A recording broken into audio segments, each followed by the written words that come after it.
আচ্ছা আসেন তাইলে এটা হচ্ছে আমাদের 3 অধ্যায়ের কত নাম্বার সৃজনশীল? 1 নং সৃজনশীল। ক নাম্বার? আমাদেরকে প্রথমে শিরোনামটা লিখে নেই খাতার মধ্যে। খাতা খুলছি, লিখেন উপর্যুক্ত তথ্য থেকে ডিসেম্বর মাসের কি বের করতে বলছে? মোট ক্রয়ের পরিমাণ। তাহলে আমরা লিখি মোট ক্রয়ের পরিমাণ নির্ণয়। মোট ক্রয়ের পরিমাণ নির্ণয়।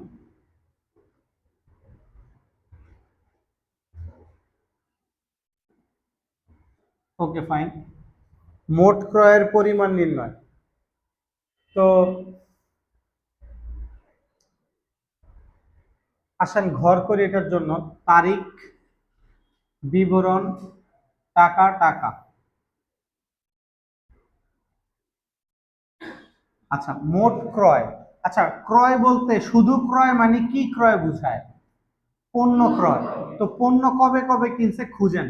যেমন 12 তারিখে 2.5 লাখ টাকা দিয়ে ধারে কি কিনছে? পণ্য কিনছে। ধারে কি কিনছে? ধারে পণ্য কিনছে কত লাখ টাকার? 2.5 লক্ষ টাকা। তাহলে আমরা সুন্দর করে সাল লিখি 2000 কত 25। আপনাদের বইতে 2017 দেওয়া পুরান বইতে। ডিসেম্বর কত? ডিসেম্বরের 12 তারিখ। ধারে পণ্য ক্রয়। ধারে পণ্য ক্রয়। ধারে পণ্য ক্রয়ের টাকা কত? 2.5 লাখ। লিখে ফেলেন। এরপরে আর কবে ক্রয় করছে? পণ্য ক্রয়। এটা কি পণ্য ক্রয় না ফার্নিচার কিনছে? ফার্নিচার কি পণ্য? এটা কি আসবে? আসবে না। লাস্টেরটা পড়েন 31 তারিখ কি বলছে? পণ্য ক্রয় করছে। কিসে পণ্য ক্রয় করছে? চেকে। কত তারিখ? 31 তারিখ। লেখেন চেকে পণ্য ক্রয়। তো পণ্য কিনছে কত টাকার? 20,000। এটা একটু প্রথম ঘরে লিখেন। এটার সাথে বোধহয় একটা কাজ কাজ আছে। কি কাজ ছিল পণ্য কেনার সময়? ও আচ্ছা 1,20,000। পণ্য কেনার সময় কি ছিল? 5% বাট্টা ছিল। আচ্ছা পণ্য কেনা বেচার সময় কোন বাট্টা থাকে? কারবারি বাট্টা সব জায়গা থেকে কি করতে হয়? বাদ দিয়ে দিতে হয়। তাহলে কারবারি বাট্টা বাদ দিয়ে দিই। বলেন 1,20,000-এর উপরে কত পার্সেন্ট ডিসকাউন্ট? 1,20,000-এর 5% কত? 6,000 টাকা বাদ দিয়ে দেন। তাইলে কত লক্ষ টাকার পণ্য কিনছি? 1,14,000। আর কোন পণ্য ক্রয় আছে? না এই দুইটাই। ভালো করে প্রশ্ন দেখেন। আপনাদের সামনে বই রাখেন, আপনারা দেখেন আর কোন পণ্য ক্রয় আছে? না এই দুইটাই। এই দুইটাই। এটা কি পণ্য ক্রয় তৌফিক? এটা নাকি ফার্নিচার কিনছে? ফার্নিচার কি পণ্য না সম্পদ? সম্পদ। এটা কিন্তু পণ্য না। তাহলে পণ্য আছে দুইটাই। দুইটা যোগ করে দাও রুবাইয়া। কত হয়? 3,64,000। Okay fine. যোগ করে ক্লোজ করে দেন, অঙ্ক শেষ। বুঝছি কি বুঝি নাই? শেষ। গেল ক নাম্বার। এবার আসেন আমরা খতে যাইতে পারি। সবাইকে লিখা শেষ? এবার খতে যাচ্ছি।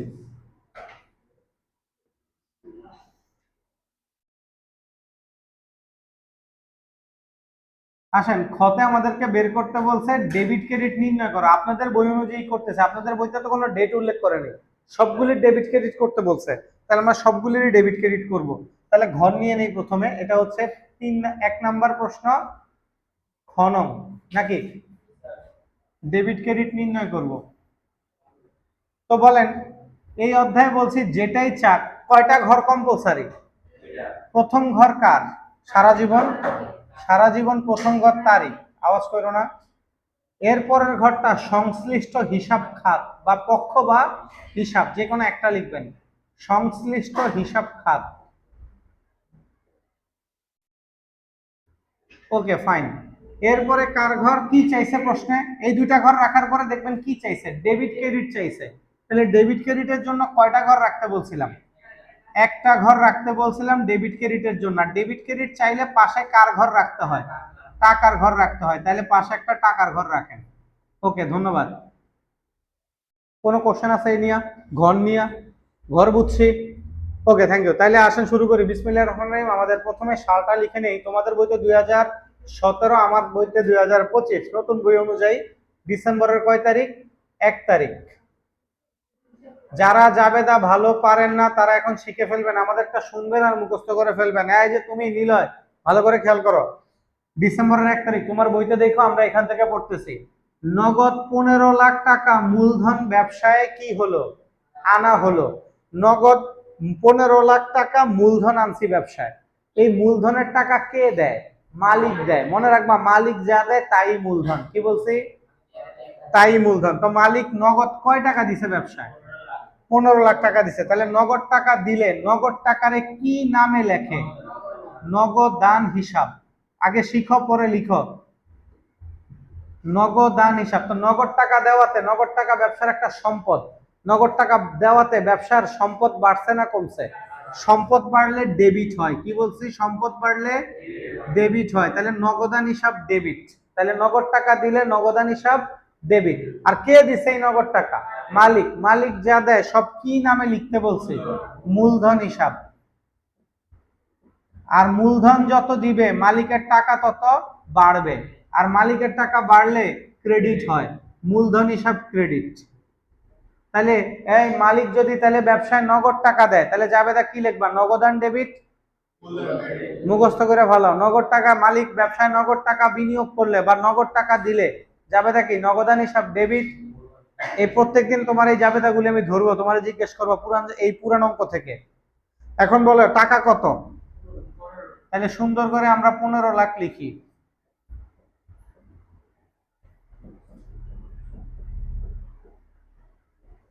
টান দিয়ে দেন, পুরাটা শেষ। এরপরে ডিসেম্বরের কয় তারিখ? 12 তারিখ। 2.5 লাখ টাকার পণ্য কিভাবে কিনছি? ধারে পণ্য কিনছি, ধারে মাল কিনছি, ধারে প্রোডাক্ট কিনছি। এখনো টাকা দিছি না ধারে কিনছি? যেভাবেই কিনি, পণ্য কিনলে কি নামে লিখবা? ক্রয় হিসাব। পণ্য কিনলে কি নামে লিখতে হয়? আবার ভুলে যদি লাগাও পণ্য ক্রয়, পণ্য ওয়ার্ড লাগাইলে সারে কাইটা দিব। পণ্য না, শুধু কি লাগাবা? ক্রয় হিসাব। পণ্য ওয়ার্ড লাগাইতে যাও না আবার। কথা বুঝাইতে পারছি? তাইলে ক্রয় হিসাব। আচ্ছা, যত মাল কিনবা তত তোমার কি হবে? তত তোমার ব্যয় বাড়বে। যত মাল কিনবা তত তোমার খরচ বাড়বে। আর খরচ বাড়লে ডেবিট হয়। খরচ বাড়লে কি হয়? ডেবিট। তাহলে ক্রয় হিসাব ডেবিট। আর কিভাবে মালটা কিনছো বলো? ধারে। ধারে কিনছো, টাকা দিছো এখনো? টাকা পায় কে? টাকা পায় পাওনাদার। পাওনাদারের আমেরিকান নাম কি? প্রদেয় হিসাব। এই ওয়ার্ডগুলি লেখার চেষ্টা করবা বর্তমানে তোমরা আমেরিকান অ্যাকাউন্টিং অনুযায়ী। পাওনাদার ওয়ার্ডটা অ্যাভয়েড করার চেষ্টা করবা। তাইলে আমরা বর্তমানে কোন হিসাব বিজ্ঞান করি? ব্রিটিশ না আমেরিকান? আমেরিকানটাই আধুনিক হিসাব বিজ্ঞান। ওইটার মধ্যে পাওনাদাররা কি ডাকে? প্রদেয় হিসাব। পাওনাদার ওয়ার্ডটা অ্যাভয়েড করার চেষ্টা করবেন। এগুলি কয়েকদিন পরে লিখলে স্কুলে স্যাররাও কাইটা দিবে। তাইলে বলেন, পাওনাদার আমাদের থেকে টাকা পায়, তাহলে প্রদেয় হিসাব ক্রেডিট। পাওনাদারের টাকাটা আমাদের জন্য একটা দায়। কি? ব্যবসার জন্য দায়। দায় বাড়লে ক্রেডিট হয়। যত আমি ধারে কিনবো তত আমার কি বাড়বে? দায় বাড়বে। আর দায় বাড়লে ক্রেডিট। তাহলে বলেন, পণ্য কিনছি, কি হিসাব ডেবিট? কিভাবে কিনছি? ধারে কিনলে কি ক্রেডিট হবে? প্রদেয় হিসাব ক্রেডিট। তাহলে ধারে পণ্য কিনলে জাবেদা কি? পটাপট। ক্রয় হিসাব ডেবিট, প্রদেয় হিসাব ক্রেডিট। টাকা কত? 2,50,000। পড়বেন আর মুখস্থ করবেন। আমি আবার পড়া ধরবো যাওয়ার সময়, নিলে আপনি মুখস্থ করেন প্রত্যেকটা টপিক। পড়বেন আর মুখস্থ করবেন। তাহলে ধারে পণ্য কিনলে যাবে তা কি?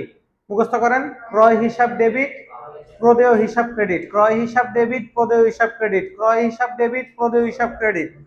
মালিক ব্যবসায় মূলধন দিছে, নগদ টাকা দিছে, নগদান হিসাব ডেবিট, মূলধন হিসাব ক্রেডিট। এই জাবেদা পারলেই অঙ্ক পারবেন।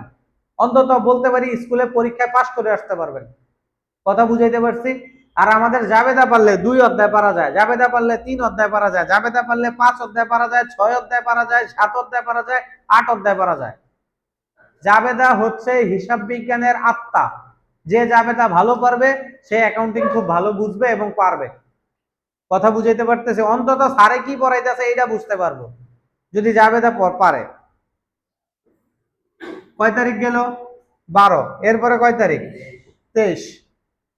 নগদে 60,000 টাকার ফার্নিচার কিনছি, এটা কি পণ্য না সম্পদ? আমরা ফার্নিচার কেন কিনি? বিক্রি করার জন্য না ব্যবহার করার জন্য? এই ফ্যান, এই যে সরি এই বেঞ্চ একটা কাঠের জিনিস, এটা একটা ফার্নিচার, এটা কেন আনা হয়েছে কোচিং এ? ব্যবহার করার জন্য। আর যে জিনিস ব্যবহার করতে ক্রয় করা হয় তাকে সম্পদ বলে, আর যে জিনিস বিক্রি করার জন্য ক্রয় করা হয় তাকে পণ্য বলে। আপনি ম্যাগি দোকান, আচ্ছা আপনি ম্যাগি নুডলস কেন কিনেন? আর দোকানদার ম্যাগি নুডলস কেন কিনে? তাহলে যে জিনিস সে বিক্রি করার জন্য কিনে আনে তাকে সে পণ্য বলে, আর যেটা ব্যবহার করতে আনে তাকে সম্পদ বলে। কথা বুঝাইতে পারছি? তাইলে এই ফার্নিচার এই যে কিনে আনছে এটা ব্যবহার করার জন্য আনছে, এটা একটা সম্পদ। তাহলে সম্পদ কিনলে সম্পদ বাড়ে না কমে? সম্পদটার নাম কি? ফার্নিচারে কি নামে লিখবেন?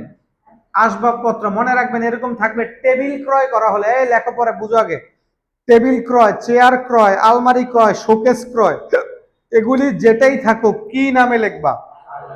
আসবাবপত্র। চেয়ার, টেবিল, আলমারি, শোকেস এগুলির কি নামে লিখবা?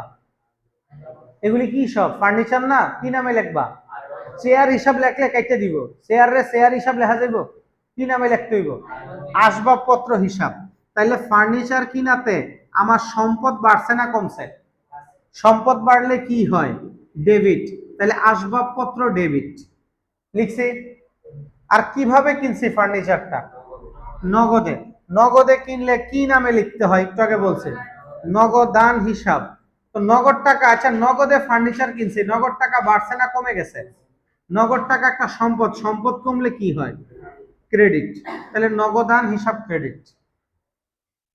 বুঝতে পারছি? তাহলে আসবাবপত্র কিনছি, যাবেদা কি?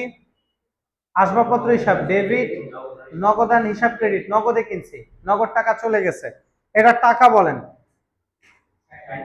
60,000।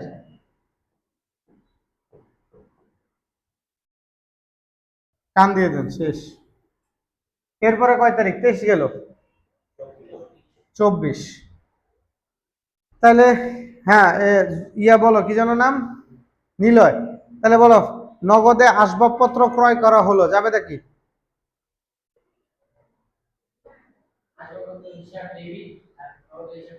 নগদে চেয়ার ক্রয় করা হলো,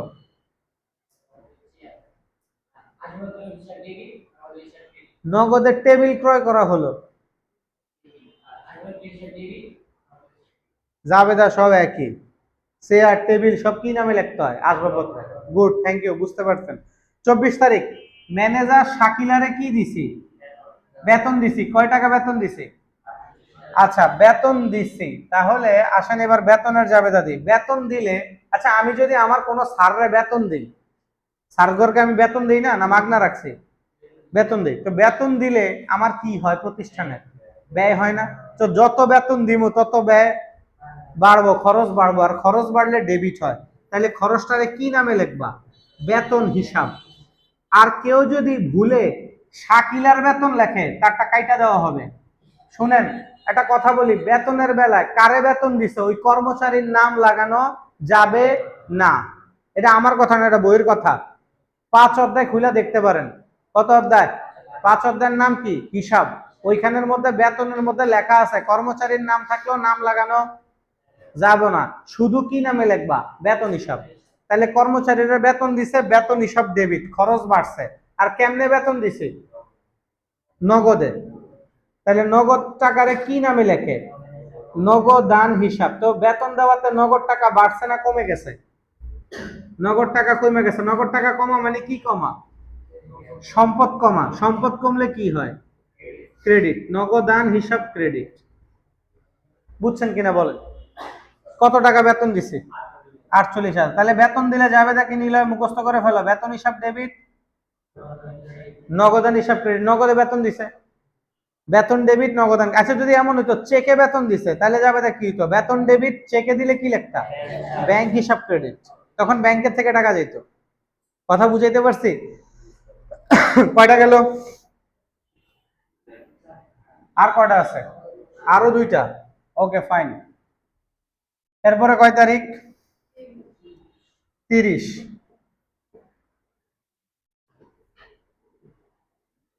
ওকে, নগদে কি পাইছি? প্রাপ্তি। প্রাপ্তি মানে প্রাপ্তি শব্দের অর্থ কি? পাইছি। আর পাইলে কি হয়? আয়। পাইলে কি হয়? আচ্ছা, কি পাইছি? নগদ টাকা পাইছি। নগদ টাকা পাইলে টাকা বাড়ছে না কমছে? মানে সম্পদ বাড়ছে। টাকা পাওয়া মানে সম্পদ বাড়ছে, সম্পদ বাড়লে ডেবিট হয়। তাহলে নগদান হিসাব কি? ডেবিট। তাহলে নগদ টাকা পাইছি, নগদান হিসাব ডেবিট। আর কেন কেন পাইছি নগদ টাকাটা? কি বাবদ পাইছি? কমিশন। আমরা নগদে কি পাইছি ভালো করে দেখেন, কমিশন পাইছি। তাহলে নগদে কমিশন পাইছি, নগদ টাকা বাড়ছে। আর কমিশন পাওয়াতে এটা আমাদের একটা কি হয়েছে? আয় হয়েছে না? আয় যত আয় হবে আয় তত বাড়বে। আর আয় বাড়লে ক্রেডিট করে, আয় বাড়লে। তাহলে কমিশন পাওয়াতে আমার আয় বাড়ছে, এটারে কি নামে লিখবেন? প্রাপ্ত কমিশন। কি লিখবেন? অথবা আরেকটা নামে লেখা যায় কমিশন আয় হিসাব। কয়টা নামে লেখা যায়? দুইটা, প্রাপ্ত কমিশন অথবা কমিশন আয়, যে কোনো একটা লিখবেন। তাহলে কমিশন পাইছি, প্রাপ্ত কমিশন ক্রেডিট। কমিশন পাওয়াতে কি হয়েছে? আয় না ব্যয়? আয়। আয় বাড়লে কি করে? ক্রেডিট। তাহলে নগদে কমিশন পাইছি, যাবে নাকি? নগদান ডেবিট, প্রাপ্ত কমিশন ক্রেডিট। নগদে কমিশন পাইছি, যাবে নাকি? নগদান হিসাব ডেবিট, প্রাপ্ত কমিশন হিসাব ক্রেডিট। টাকা বলেন, টাকা কত? ৮,৫০০।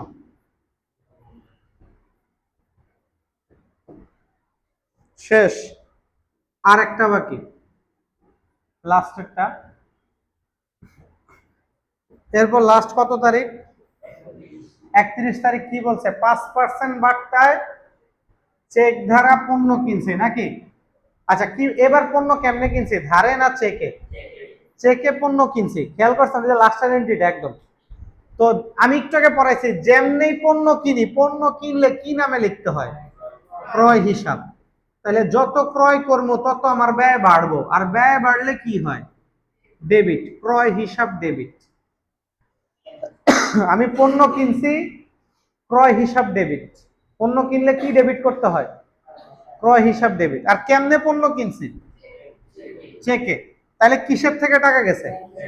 ব্যাংক থেকে। তাহলে ব্যাংক হিসাব ক্রেডিট। এখন বলেন কত টাকার পণ্য কিনছি চেকে? আচ্ছা, এখানে একটু কথা আছে। আমরা পণ্য কিনছি ১,২০,০০০, এর মধ্যে আবার ডিসকাউন্ট ছিল কত? ৫%। ৫% মানে কত টাকা? ১,২০,০০০ এর ৫% বাট্টা। বাট্টা মানে ডিসকাউন্ট। ১,২০,০০০ এর মধ্যে ডিসকাউন্ট কয় পার্সেন্ট? ১,২০,০০০ এর ৫% করেন, ৬,০০০ টাকা আমার ডিসকাউন্ট। আচ্ছা বলেন তো, এই ডিসকাউন্টের টাকা মানে কি? মাল কেনার সময় আমার থেকে বেশি রাখছে না কম রাখছে? কম রাখছে। কত কম রাখছে? ৬,০০০। তাহলে আমার থেকে কত টাকা, তাহলে কত টাকা রাখছে আমার থেকে? ১,১৪,০০০ টাকা রাখছে, ৬,০০০ কম রাখছে। তার মানে এই যে মাল কেনা বেচার সময় যে ডিসকাউন্ট থাকে, বাট্টা থাকে, এটাকে বাট্টা বলে। এটা বলে কারবারি বাট্টা। মাল কেনা বেচার সময় কোন বাট্টা থাকে? আর কারবারি বাট্টা সবসময় বাদ দিয়ে দিবেন। কি করবেন? এটা বাদ দিয়ে দিবেন ক্যালকুলেটিং করিয়া। এটার কোনো জাবেদা নাই, কারবারি বাট্টার কোনো কি নাই? জাবেদা নাই। এটা সবসময় কি করতে হয়? বাদ দিয়ে দিতে হয়। তাইলে এই বাট্টাটা আমরা বাদ দিয়ে দিব। তাহলে ৬,০০০ টাকা বাদ দিয়ে দিলে আমরা কয় টাকার মাল কিনছি? ১,১৪,০০০। তাইলে এটা কোন বাট্টা ছিল সবাই? কারবারি বাট্টার কি হয় না? জাবেদা হয় না। এটা সবসময় কি করতে হয়? বাদ দিয়ে দিতে হয় ক্যালকুলেটিং করে। ঠিক আছে? ওকে, তাহলে পৃথিবীতে কোন বাট্টার জাবেদা নাই? কারবারি বাট্টার। তাহলে আমাদের অঙ্ক শেষ। খ নাম্বার। তো গ নাম্বারে ডেবিট ভাউচার চাইছে, আমরা ডেবিট ভাউচারের জন্য ঘর নিতেছি। তারি কলেজ কোন সাইডে? ডান পাশে। আমাদের ফরম্যাট গুলি শুনেন যারা নতুন আসছেন, তাইলে আর এই অঙ্ক ভুল হবে না। এখানে এই অঙ্ক ভুল করে কোথায় কি লিখতে হইব মনে থাকে না পরীক্ষার হলে। এটা যেটাই চাক, চালান, ক্যাশ মেমো, ভাউচার, যেটাই চাক, তারি কলেজ কোন সাইডে? ডান সাইডে। কত তারিখ দিয়া ডেবিট ভাউচার করতে বলছে? ২৪-এ কি ২০০০ কত তোমাদের বইতে? ১৭। আমার বইতে ২০০০ কত? ২৫। ওকে, লিখলাম। তারিখ কলেজ ডান পাশে, নাম্বার কলেজ বাম পাশে। নাম্বার, ডেবিট ভাউচার নম্বর। দেখেন তো 24 তারিখে কোনো ভাউচার নম্বর আছে কিনা। ডেবিট ভাউচার নম্বর, ডেবিট ভাউচার নম্বর কত? 102। ওকে গুড, গেল এইটা। এবার হচ্ছে গ্রহীতার নাম ঠিকানা কি? গ্রহীতার মানে যিনি সেবা গ্রহণ করছেন, গ্রহীতার নাম। কে বেতন গ্রহণ করছে? শাকিলা। ঠিকানা, ওর কোনো ঠিকানা ছিল? ঠিকানা দেওয়া নাই, থাকলে লিখবো, না থাকলে খালি। এই পাশে হিসাব খাতের নাম। আমরা ডেবিট ভাউচারে কি দেখাই? ব্যয় দেখাই। এখানে কোন খাতে ব্যয় হইল বলেন? বেতন খাতে। হিসাব খাতের নাম কোন খাতে ব্যয় করছি? বেতন খাতে, লিখবেন বেতন। লিখছেন? Okay fine. এই ছিল উপরের স্কেলের কাজ। এবার নিচের স্কেলে নিয়ে যায়। এখানে মেইন এই মাঝখানের স্কেলে কি থাকে? অঙ্ক। অঙ্কের নিচের স্কেলটায় আসেন। এখানে টাকা লিখতে হয়। টাকাটা কিসে লিখতে হয়? কথায়। যে অ্যান্সারটা আসে ওই টাকার অ্যান্সারটারে কথায় লিখতে হয়। টাকার অ্যান্সারটারে কিসে লিখতে হয়? কথায়। লিখে ফেলেন তাড়াতাড়ি নিচের স্কেলের কাজ। টাকাটা কথায় লিখতে হয়। এখন বলেন এই ভাউচারের মধ্যে সাইন কয়জনের, স্বাক্ষর কয়জনের? 4 জনের সাইন। এটা মনে রাখার একটা টেকনিক আছে। কহি ব্যাগ্র না ক্যাহি ব্যাগ্র? ক্যাতে কি? ক্যাশিয়ার। যারা নতুন আসছেন এগুলি একটু আয়ত্ত করেন। এখানে সাইন কয়জনের? ভাউচারের মধ্যে সাইন কয়জনের? 4 জনের সাইন। এটা মনে রাখবেন কেমনে? ক্যাহি ব্যাগ্র। ক্যাতে কি? ক্যাশিয়ার। হিতে কি? হিসাব রক্ষক। হিসাব রক্ষক। ক্যাহি ব্যাগ্র। ব্যাতে কি? ব্যবস্থাপকের স্বাক্ষর। গ্রতে কি? গ্রহীতার স্বাক্ষর। প্রত্যেকটার প্রথম ওয়ার্ড কে হি ব্যাগ্র।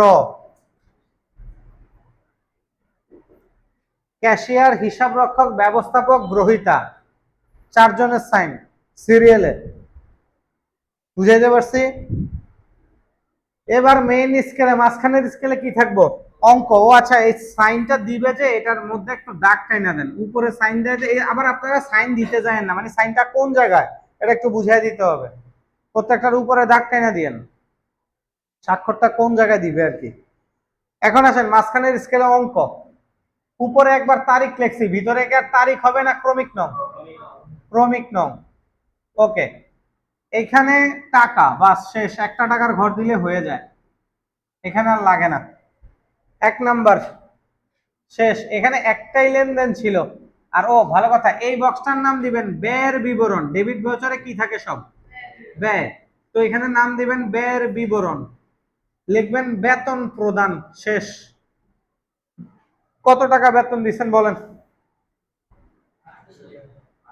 লিখে দেন 48,000। এটার সাথে আর কোনো কাজ আছে? এই 48-এর সাথে আর কোনো কাজ আছে? তাহলে এটার উত্তর কত? উত্তরও 48,000।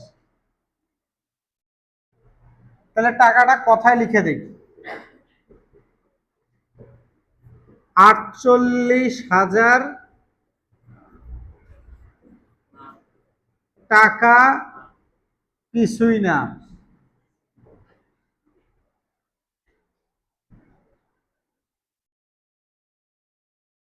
48,000 টাকা মাত্র। শেষ আমাদের ভাউচার।